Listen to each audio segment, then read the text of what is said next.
Yeah, I want you guys to be very, very sensitive about this. I want you guys to understand this very well because I know it has caused a lot of trouble for your suppliers, for your farms that you get animals from. Actually, it's a very sensitive piece. Let me just let you understand this. I have my guys here. They are really looking, guys. For your information, this is also a farmer. This guy is an interior designer. Let me tell you, for example. Actually, I will first of all appreciate all people that are contributing towards um, teaching people for free. Because when I was starting this, people thought I was joking. But me, I had seen the missing link in this farming fraternity. Because many people had gone through a lot of challenges, many people had gone through a lot of things, but they had no help. You get it? So when I discovered that what is really stopping us from really accumulating a number of animals, it was information. I said, now how do I do the communication?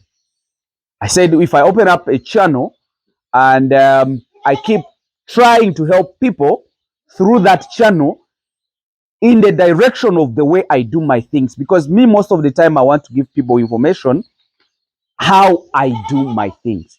Because me, I tell them I'm successful, and other people are giving me information that they are not successful. So what I did, just open up a channel, to open up, WhatsApp groups and so on, to make sure that people get the information. But I have seen many people now have come up, and I'm really very happy that many of you have come up and you have really told people. I see many people on YouTube now, Facebook, and so on. That is really bringing up our country to go on to into another level. Why? Because if somebody doesn't get information from me, at least he's getting information from some other person. How he does it. And what we are doing actually, we are not telling stories, we are doing practical experience stuff.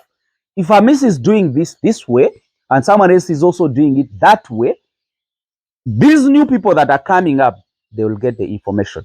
But when I started, there were really very few. I was almost alone that could give that information. We thought that we could sell the service to those people such that they pay us and we get rich. There is no way how you can get rich when you're only selling the service. Let me tell you, for example, do you know how many people have done vet? Do you know how many people have been doing, extension services? But how many are they are really rich? When I talk about being rich, I talk about a person getting a billion at any given time he wants. You get it? So there is no money in that, but there is capital in that. You give a service, you get the capital, you invest on your own. You invest somewhere that you can get back money. The rich people who are watching me, this is my mentality.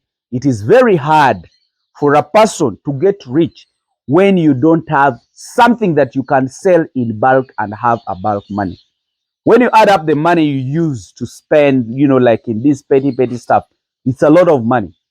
But because it comes in bits, that's why people don't get rich, but they are living. You get it? So I thought about of giving the information, and I started giving the information.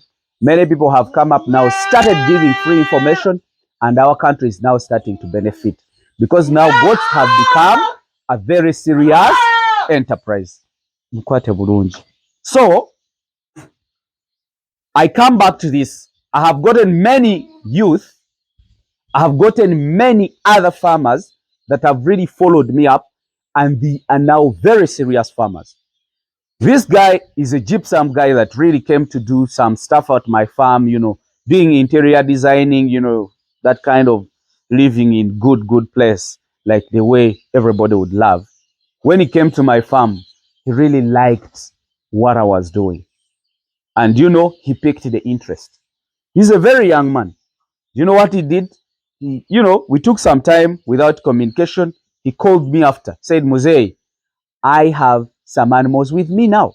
I got some 3 acres of land. I planted grasses. Right now, I'm clocking at around 100 animals. Said around 80 or 100 animals. So these are the kind of people that we really need to associate with, because somebody goes somewhere to do something else, to give a service, gets an idea, goes back, then put that idea into practice. So he's a young man. Many young people have really tried. Some of them are now coming up with 10 goats, 7 and 30, which is very good. So I'll thank all of you guys that have contributed to this, giving information to these people, really helping them, guide them, keep doing it on YouTube. Whatever you do, in whichever standard, someone can pick something. So I'm still telling you that we are going to talk about stocking. Stocking, sorry, it's a very complicated thing. First of all, you need to know which breed you're supposed to stock.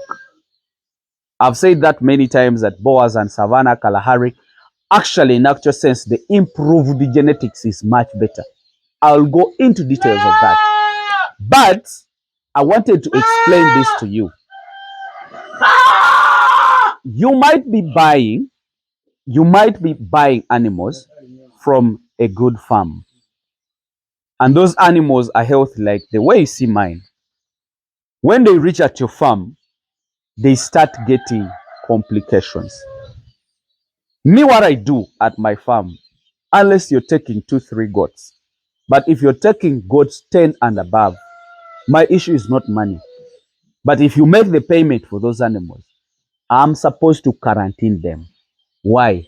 Because I'm not going to go and pick them in one flock like this. You might be wanting 100 or 200 when I only have 100 in this flock, and I'm not selling all of them because I know some which has complications, I know some which have issues. So I have to pick the best that I can sell to myself. Let me say like that. Because I can't choose the worst. I can't choose the sick ones to give them to you. So I pick in my flocks or on my different farms and say, no, this time we win some 10 from this farm. Let's also sell some to this. Or he also wanted a boa or savannah. Let's go to the section of the savannah, also pick some and put them here. That situation of putting these animals together, they get stress. And that stress can react into a disease. Because, for your information, if you put animals together, you might be having your issues. I might be having my issues. But because I'm normal and I'm living the normal way, I'm eating the same food and the same situation, I might be having a disease, but I'm managing it. But the moment I'm disorganized from one place to the other, that is going to stress me up because I'm not used. My body immunity is going to go low. If the body immunity goes low, the disease that I've been managing will take that opportunity to overtake my immunity and then react. That happens with animals. An animal can be healthy like the way you see all these animals because they are in one place. But the moment you change their environment, you're stressing them. Even if they were managing a certain disease, it's going to shoot. When it shoots, it's going to react. What do you do? In the quarantine, we treat. What do you do? What they call symptomatic treatment and isolation. If an animal gets sick, sorry, isolate it, do the treatment. But in a period of a month, because me, I have to quarantine them, I have to put them together within a week and see their reaction. Just in case they have any reaction, then we can treat it or we can put it in a separation. When you take those same animals in your farm, also put them alone so that you monitor them. You treat them symptomatically, whichever symptom treat, then also follow the right procedure of boosting their immunity by giving multivitamin, by giving them feeds, introduce them to the feeds that you want. I also recommend to give the antibiotics like Oxy 20 and also do the vaccination in that period of the month. But look at the diseases that can commonly affect you. Those are the ones that you're going to look at and vaccinate. So don't think, because if you pick an animal here, they're all healthy like the way you see. When they reach at your farm, they can start to react. And you say, I got this animal when they were sick. And that is not the case.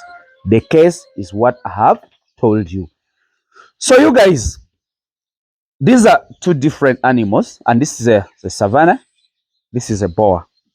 When you're doing selection of an animal, look at the balance. There is what we call, I want you to look at the chest of this animal. It's really showing you that this animal is a good and it's going to be a big animal. Only that it is still young. For your information, those who doesn't know what a boa is a hybrid and a savannah is a hybrid as well. But boas have brown head and the savannah has a whole white body.